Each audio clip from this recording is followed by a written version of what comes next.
10 years that I've owned old Belvedere over here, I've known that he's been kind of lonely. And I've been on the search for a baby brother, and I'd like to introduce you to one right here. We just found a very rare and unique 1959 180D.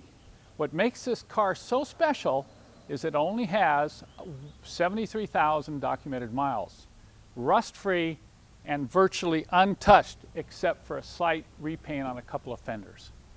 I'm going to walk around the car with you now and show you what I saw when I went to see the car about a week ago in Seattle to acquire it. Let's start by taking a look under the hood. The 180D designation on the back of the trunk means that this is a 1.8 liter diesel 4-cylinder engine. And take a look in here. This engine is virtually untouched.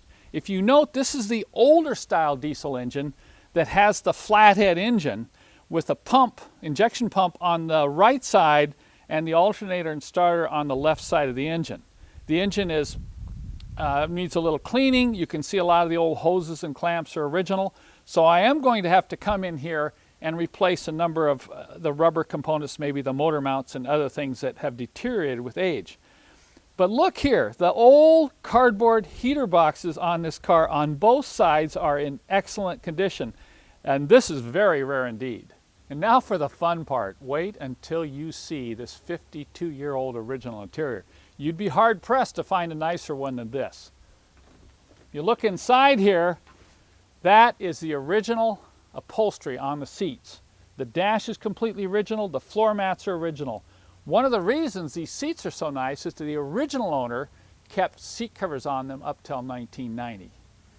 Also, you'll note that there's a little bit of staining on the back seat, but not too bad. I hope to be able to clean this. And to top that off, just look at how this door closes. I can hold it about 3 inches away and just with light pressure, click. Now that's a Mercedes-Benz. The body is also in excellent condition for being original. There's no major body damage at all. You have the typical door dings down the side.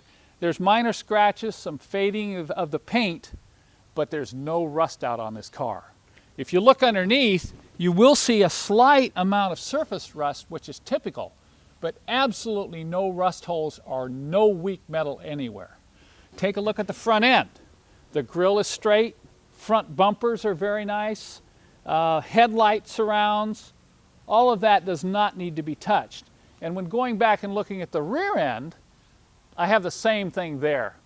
Excellent bumper, nice tail lights, good trim, good trunk, good glass, all those things I can leave untouched. So what I'm talking about here is a very light restoration. I hope to be able to save the original paint, but it's going to take some buffing and polishing before I'll know for sure whether I can do that. If not, the car will be repainted. Now, let's get inside. I'm going to fire this old diesel up so you can hear what it sounds like. This car is an absolute joy to drive. One of the reasons for that is it's so tight. The transmission shifts smoothly, the brakes work well, and it rides very tight and quiet. Now, it has the old lever type glow and starter switch, so it takes a few seconds here to get it glowing, but let's see how it fires up. Listen to that. If you're a diesel head, that is music to the ears.